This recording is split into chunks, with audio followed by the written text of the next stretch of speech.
These kilns were designed to burn for decades without ever stopping. Originating in Germany, they were eventually built all over the world, and one of them, or at least what's left of it, is right here in the north of England, which is why we're currently making our way towards a place known locally simply as the Hoffman Kiln. We'll head through the local farmland before going inside the 22 firing chambers where flames would have once burned continuously. And along the way, I'll let you know what exactly this place was for and why it's sitting here abandoned over 150 years since it was first built. So let's see if we can find it. Now, today's adventure brings us up to the very sunny this morning county of North Yorkshire, and we're making our way northbound from the local village of Langcliffe towards what's known around here as the Hoffman Kiln. And whilst it's known locally by that name, well, there are actually many of these out there. Others in England, Wales and further afield, France, Italy, India and more. The design was created by German Friedrich Hoffmann and patented in 1858. And if you're unsure what a kiln is, well, just think of a big oven, a space that can reach high temperatures to be used for firing and quite a few different things actually. And the original design of the Hoffman Kiln was intended to create bricks, but the one here in North Yorkshire was used to burn limestone. And there are two things in particular that set these kilns aside from many others that are out there. Firstly, the size. I can't wait to see what this place looks like from the inside. But 22 firing chambers, that's massive. If you happen to stumble across lime kilns in other parts of England, for example, you'll often find just a single chamber, sometimes quite sizable, but nothing compared to where we're heading. And the other key part of these kilns, which is what led to their popularity, is their design. Now, the Hoffman kilns were very clever in how they operated. They would continuously burn with the fire moving very slowly around in a circuit. I do have a diagram actually that I believe was created by Hoffman himself, but I'll be completely honest with you, I don't understand this still. If you were to show me this and ask me what it was, I'd probably say that's a spaceship. Sheep are just getting their breakfast out here this morning. We've got an early 7 a.m. start. Now, although the design looks complex, there is something on there that is going to be useful for us. And if you look at the bottom half of the image, it's the shape, this circular shape. And this is one part of the design that allowed for flames to burn continuously, moving in this never-ending circuit. And the one that we're about to go and see is slightly different. It's more pill-shaped, like a long oval. But it works by the exact same principles, meaning they could light a fire and control it so that it could just keep moving and burning and not stop, allowing for incredible rates of production. Why would you possibly need this though? Why would you need to be burning fire continuously, moving it around in this enormous circuit? It's a very noisy sheep this morning. Well, the secret ingredient here in North Yorkshire was limestone. This is an area with a lot of limestone, and if you burn limestone, you extract the CO2, you end up with something called quicklime. And mixed with water, we end up with simply lime. Not something I would recommend eating, not quite as tasty as the fruit, but something with a lot of practical applications, such as paper manufacturing, steel production, even chocolate making. And in this region, its most valuable use was to sweeten the local fields, enrich the soils, balance out the acidity and the pH, and also for creating lime-based mortars for construction. And so with all these practical uses, lime, particularly throughout the 19th century, became in high demand. Just have to pause for a second to admire these views. This is not a bad way to start the day. Somebody also recently suggested that I try out the Merlin bird app. I can recognize bird song. Let's see what we get.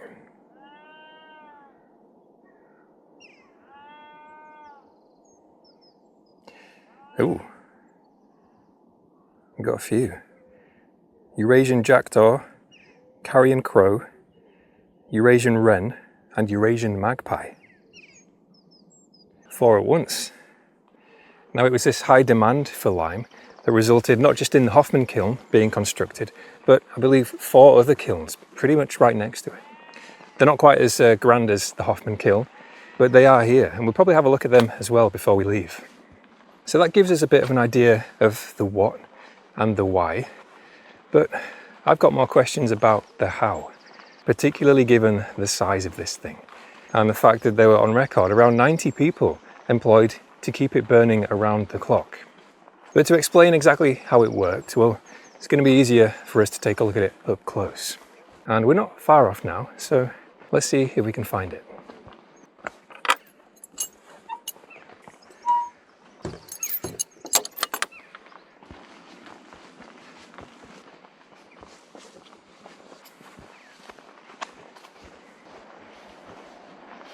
Here we go, the Hoffman Kiln. Now straight off the bat, I think we need to give a collective high five to the local council, because not only is this free to access, I've not been paid to say this by the way, but free to access and explore at your own time of choosing, but there is free parking. I'm not sure if this is the car park, but there is definitely one here and it's open anytime. And that's quite a rare thing in my experience. Ooh, it looks so weird even just from the outside. Such thick walls. And now it's all kind of been taken over in more recent decades. Are we going to need a torch? Ooh. Probably. What a view though. We've got an info board here. Whenever I see a board, I will pop them on screen for a few seconds for anybody who wants to pause. Let me see if I can get my torch out. Maybe it's better without the torch, you know. It's hard to tell how dark this will be on your TV or your screen. Now straight away you can see the light filling in from various points down this corridor. And these are the entrances to what we would refer to as the chambers, the firing chambers. And this whole thing, we'll walk around it all in a moment, goes around in a full circuit, eventually arriving back here. It's like being in a spaceship. It's so weird. It's very nice and cool as well. And we've even got the makings of some, I don't know how easily these will come off on camera, but stalactites, is that the right one? The ones that come downwards. And apparently this is due to kind of the leaching of the fire bricks that we used to build this place. So over time, with the rainfall, these have started to very slowly form. There's a few more up there. Now in a bit more detail, the way this would have worked, we're going to be crawling through that in a moment, is each chamber would have been filled with stacks of limestone. The limestone would have been mixed with coal so that it could burn, and then the fire would be lit. And somewhere, I haven't seen any yet, but somewhere in the top of this place, maybe this is one, it would have been coal chutes. That looks a bit small for a coal chute. I was imagining something bigger, but maybe that is right. But essentially places where the fires could be refueled in a sense. Yeah, here's another one. That must be it. So coal could be tipped through from above when necessary to keep the fire going. And apparently these days, these coal chutes are simply home to cave spiders and egg sacs. Two of my least favourite things. But at least somebody's getting some use out of the place. Now once the fire was lit, it would be controlled by using these flues. Now some of these are bricked up. We saw one that was open down there, so I guess some of them are still accessible. But long story short, air would be coming in through these entrances and it'd be drawn through the flues. And behind, well, this side in the centre of the structure is what we call the smoke chamber. And the clever thing about the flues is that they could be controlled.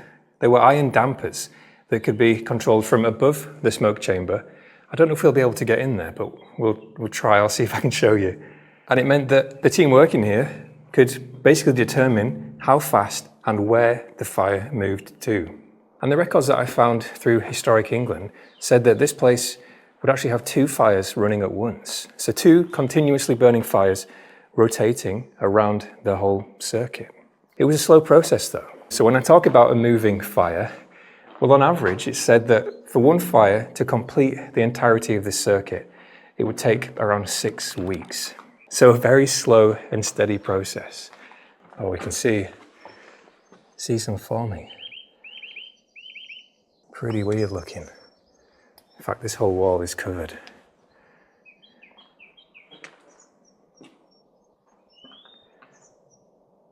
Now with these flues continuously kind of drawing the draft through into the smoke chamber, in the centre of the whole structure was, not anymore, a chimney that would expel the result of that high up into the air. I'm really keen to see if we can get into the smoke chamber. Maybe this isn't the best way, let's see. So all in all, I mean, you can get a feel for just how big of an operation this was. We're only just at the opposite end to where we came in. So it's pretty massive. And this one was built in 1873. Oh, it is a bit dark without a torch now. And so it's been here 153 years now. Ooh, we've got some big ones here. I think it's darker here because some of these have been bricked up. So there was an entrance here, but not anymore. From what I read, after it was closed down, it was last fired up in 1939. And then later on, it was used during World War II for storage. They were storing chemicals here, used in the war. What's in that? Nothing. They were storing chemicals, presumably for weaponry. And at that time, I believe, some of these were bricked up. Since then, it's moved into ownership of the local council, who chose this site just outside of here as a place for a new landfill. They dumped a load of local rubbish here, essentially. We'll see some evidence of that when we explore a bit further afield. Oh, looks like a blooming castle from out here. And then more recently, they've made it open for public access. And that gets a big thumbs up from me. I'm really curious to know how you would get to the smoke chamber. My gut feeling is that that part of the building's probably sealed off, but we'll see. We'll have a nosy around. Now, if you're wondering, well, why was it abandoned? Why was it just left here?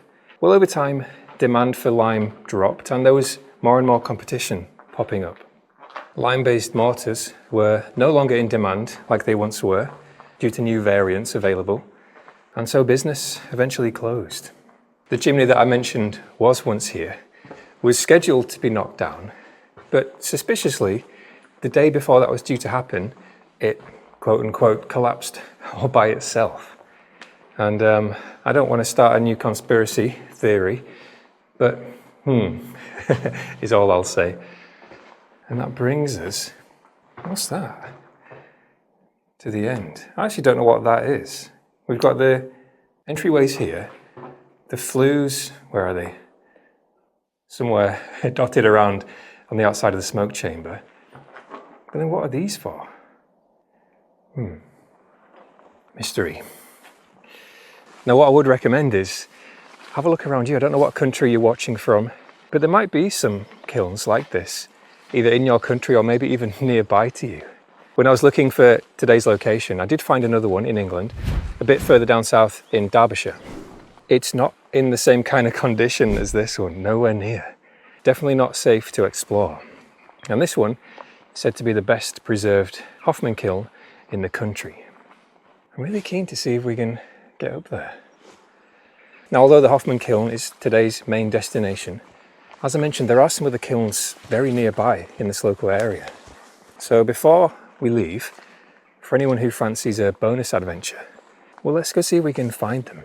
And before I forget, well, I've got a gift in my bag that I need to hide somewhere for a little treasure hunt. And I'm going to hide it somewhere that only one of you who's watched this video will know where to look. So let's see where we end up. This is very overgrown. And annoyingly, the trousers I'm wearing are not thick enough to prevent thorns and spikes from going through. What I'm thinking is there must be, whether it's open or not, some place where the workers would have ascended up to the top of the smoke box. It must have been accessible somehow. Oh, tunnel. We'll come back for the tunnel in a second. What's this? Some information. I thought that was a button, but it's not. Maybe it's a counter. I know they do have some kind of automated scanner that counts how many people visit. I mean, there is a climbable section here. Thing is, this is a scheduled monument. And so not only do we need to be considerate, but you can get in legal trouble for damaging places like this because they're protected under law. The rail tracks. So this is the tunnel that I just briefly saw. We'll go and have a look in a moment. So this still runs underground to the local quarry. And this is what the limestone would have been brought here on. I'm feeling itchy after walking through all of this. This was the old railway that runs right through to the quarry. Oh, it's locked. Not a surprise, I guess. Oh no, that's a lot of water. The one time I'm not wearing waterproof hiking shoes. Ooh, there's a lot of life in there as well. What are these? Well, there it is nonetheless. If I try and get a bit closer in, I'm sure there's a lot of a lot of bugs, things that like living in the dark down there. Well, I was going to suggest we hide the book here, but it's a bit too damp. And I think I've now got new life forms living in my left shoe. We'll deal with that later on at the local parasite centre. Moving on though, we need to find these other kilns. Okay, so this is a really short trail, I believe. Everything was really in close proximity at the time. Well, still is, what's left of it. And straight away, you can see that's got to be one of the other kilns. Not far away at all. So this is the trail we're on, I believe. The Langcliffe Quarry Trail.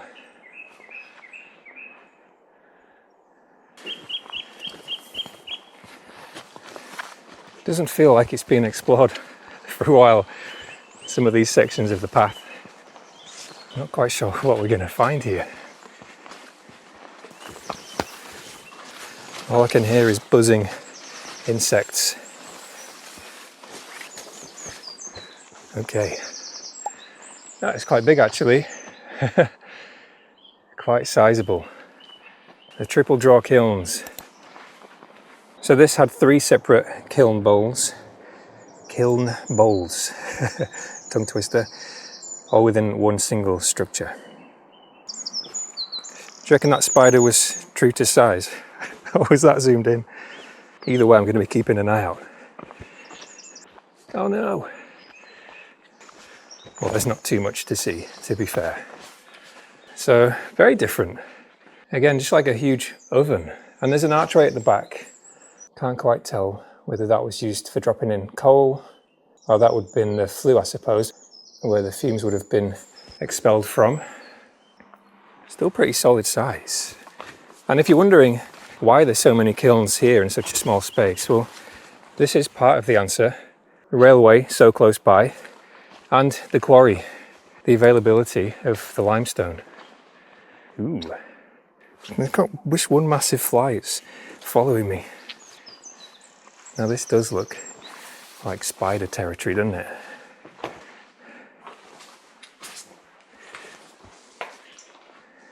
Hopefully no jumping spiders.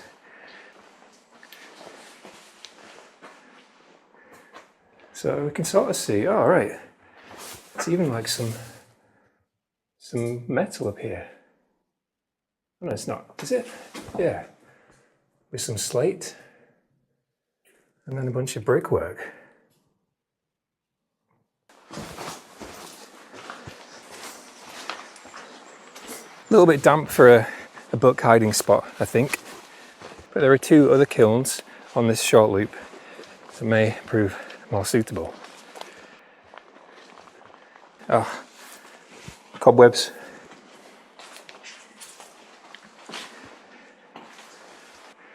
Oh, this one's even got an old chain and hook.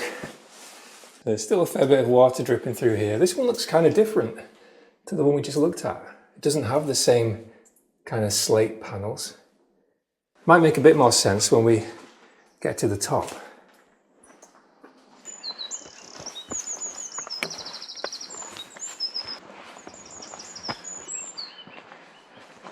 This place feels a lot older than it is.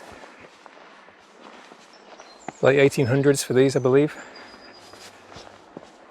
I suppose that's what happens when something gets truly left to nature. Yeah. Sealed off, and I guess probably just a big hole there. This company that ran this one went out of business within 10 years, partly due to being situated next to the Hoffman Kiln, where they couldn't compete. Not surprised. The Hoffman Kiln is like the, I don't know, McLaren F1 of lime kilns. That might be a bad analogy, I'm not a car person. So there should be one more set of kilns, and I don't think it's this way, looking at OS maps. So I think we need to just go very slightly back, swing a left. We'll check out these last kilns, which are different yet again, and then we'll get this book hidden. So this is the other part of the trail, I think. So this must be where the other two are. And from my understanding, they're just about as close as that one was. So I would expect we'd already be able to see something. Oh, here we go. The final piece. Oh no, the winding house. So this was what transported the materials. The coal for the triple draw kiln, that's what we just saw. Where's the other one then? The quarry's somewhere over there, through the earth. Where are the other kilns? No, this was a tramway. So I think we might have to forget about the other kilns, the other two that are here somewhere, and hide the book in the Hoffman Kiln.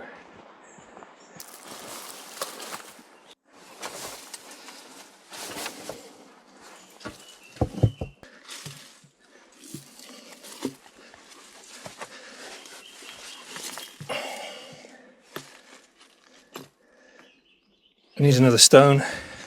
Oh yes.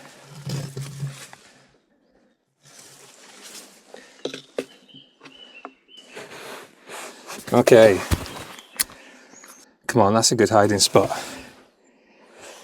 No damage to anything. No danger to retrieve it. Just watch out for the bugs, spiders. And the book is in a wrap that's going to protect it through all kinds of weather. So it could survive here for a long time. Now if you want to have a go at finding this for yourself, I'll put the What 3 Words location on screen right now. And as soon as I find out that it's been collected, I'll update the pinned comment on this video.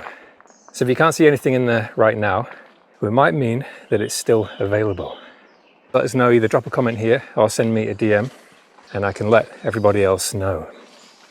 Now if you want to come and visit here for yourself, it's an easy recommendation from me. It's a very interesting place, very unique, and an extended thank you to the council once again for allowing open access and free parking. Which means you've got the option just to drive here, pop out, have a look and then leave, if that's the best for you. Or if you want, as you've seen on the way in, there's tons of amazing countryside around here. These flies are very inquisitive, a bit too much for my liking. We've got tons of nice villages nearby. Langcliffe, Stainforth with a local waterfall, Settle. So it's hard to boil down to one recommendation, but what I would suggest is check out OS Maps, All Trails, whatever you prefer, and you'll find a bunch of options. But if you've still got questions and I can help out with your trip, well, let me know in the comments, send me a message, and I'll be happy to try and help out. The link to the OS Maps route that I've taken today will be over in the members section and on Patreon very soon. And aside from that, I just want to say thank you so much for watching the video, supporting the channel. Hope you've enjoyed this one, and fingers crossed, I'll see you on the next adventure.